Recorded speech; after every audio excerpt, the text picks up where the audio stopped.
Hello and welcome to Bounding into Comics. My name is John Trent. I'm the founder and editor-in-chief at Bounding into Comics, and today I got a story about how Lucasfilm and Star Wars have already retconned how Rey learns Force healing. Lucasfilm and Star Wars are hard at work doing their very best to confuse all their fans by not only introducing continuity-breaking Force abilities, but also changing how they originally introduced and explained them. The latest effort is how Rey learns the Force heal ability as seen in Star Wars The Rise of Skywalker. As first reported by Screen Rant, the newly published The Star Wars book provides a brand new explanation as to how Rey learns this ability. Lucasfilm describes the book, which is written by Pablo Hidalgo, Cole Horton, and Dan Zer, as, quote, an invaluable roadmap to Star Wars. They go on to state, if you want to comprehend the epic and intricate Star Wars saga, this is the ebook for you. It is a unique and insightful examination of this beloved franchise. As for the revelation on Force healing, the book reveals it is actually a Force ability connected to the Force dyad. So if you don't know what the Force dyad is, as described in Star Wars The Rise of Skywalker, the visual dictionary, a Force dyad is a link through the Force that connects, quote, two individuals across space and time. So the Star Wars book goes on to explain how the Force dyad is involved in Force healing. Those in a dyad possess another unusual ability. They can use the Force to heal a wounded person or creature, but this act also requires that the healer transfers some of their energy, which can temporarily weaken them. The book specifically claims this is the ability Ben Solo uses to heal Rey at the end of The Rise of Skywalker.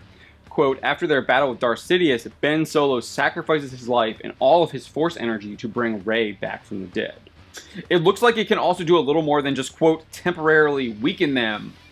Again, this is just like another example of Lucasfilm. They're contradicting themselves just a sentence apart. It's laughable. The fact that they could even try and get a continuity correct is just really sad. These people are literally just incompetent, and they continue to show it over and over again. Interestingly, this new revelation on how Force healing works doesn't fit into how Lucasfilm and Star Wars previously described how Rey learned the ability. Shocking. In Star Wars The Rise of Skywalker, the visual dictionary, it is revealed Rey learns a Force healing technique from the Jedi texts she acquired on Ahch-To.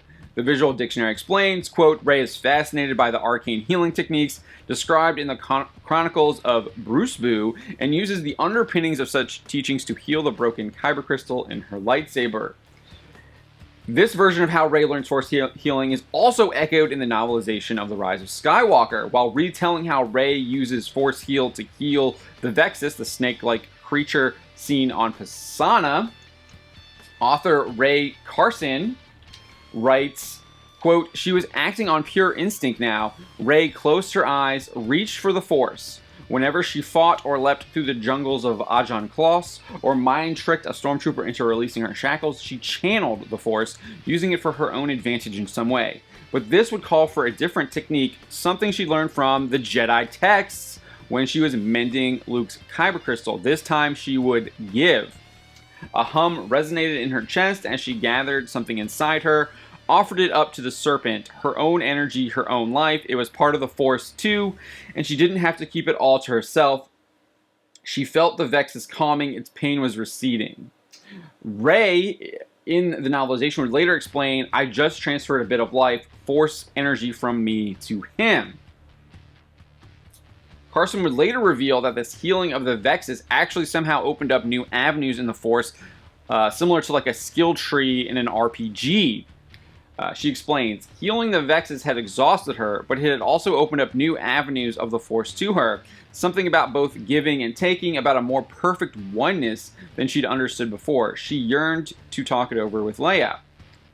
So later on in the novelization, when she heals Kylo Ren, Rey not only draws on her own life force, but the life teeming in the ocean around her, so she obviously has skilled up that Force heal ability. Carson writes, Rey drew on everything around her, so much life in that violent ocean, but mostly she drew on herself. She gave. So in that moment that we see in the actual film, she's not just drawing on herself, she's actually drawing on the life force of the life in that ocean, I guess. No mention of Rey being part of a Force dyad is mentioned in connection with her ability, to be able to use Force healing. Both the novel and the visual dictionary state it's from her knowledge of the Jedi texts. Maybe more importantly is if the Star Wars books version is correct, then that would mean that the child or baby Yoda in The Mandalorian, who has also shown an ability to Force heal, must be part of a Force dyad years before Rey and Kylo Ren were. And if the Star Wars books version is wrong, then it still fails to address how the child knows this ability that was supposedly lost to the Jedi and stored in these Jedi texts, only to be rediscovered and applied by Rey. Again, these people literally don't know what they're doing. They're not talking to each other. There's like massive continuity errors. It's just super horrible what they've done because they don't understand. They don't understand the Force, and we'll get to that here. And so I would be remiss to indicate that the actual introduction of the ability in both The Rise of Skywalker and The Mandalorian denigrates Anakin Skywalker's turn to the dark side, a turn that is specifically motivated by his fear of losing Padme to death as seen in Revenge of the Sith, a fear that would not exist if he had the ability to Force heal and transfer his life force to Padme. Darth Sidious tells Anakin, "Become my apprentice. Learn to use the dark side of the Force." I will do whatever you ask. Good. Just help me save Padme's life. I can't live without her. To cheat death is a power only one has achieved. But if we work together, I know we can discover the secret. But maybe more importantly, the introduction of Force healing and how it is used in The Rise of Skywalker actually goes against Jedi teaching around death. When Anakin is consulting Yoda about these Force visions he's seeing and the fear of losing Padme, Yoda tells Anakin, "The fear of loss is a path to the dark side." I won't let these visions come true, Master Yoda. Death is a natural part of life. Rejoice for those around you who transform into the Force. Mourn them, do not. Miss them, do not. Attachment leads to jealousy. The shadow of greed, that is. So you get the idea that the whole idea of Force healing is pretty much anathema to the core films that we've seen in Star Wars, to Anakin Skywalker's story. It really undoes what George Lucas set up in those prequel films with Anakin's story. But this is, now we have another explanation of how Force healing works. I wouldn't be surprised if the next encyclopedia on Star Wars comes out, gives us a different version, because these people are constantly changing the continuity as it suits them on any given day. And it's just, it really is just kind of ruining Star Wars, and they're doing it almost every day. My name is John Trent, and you have been watching Bounding into Comics.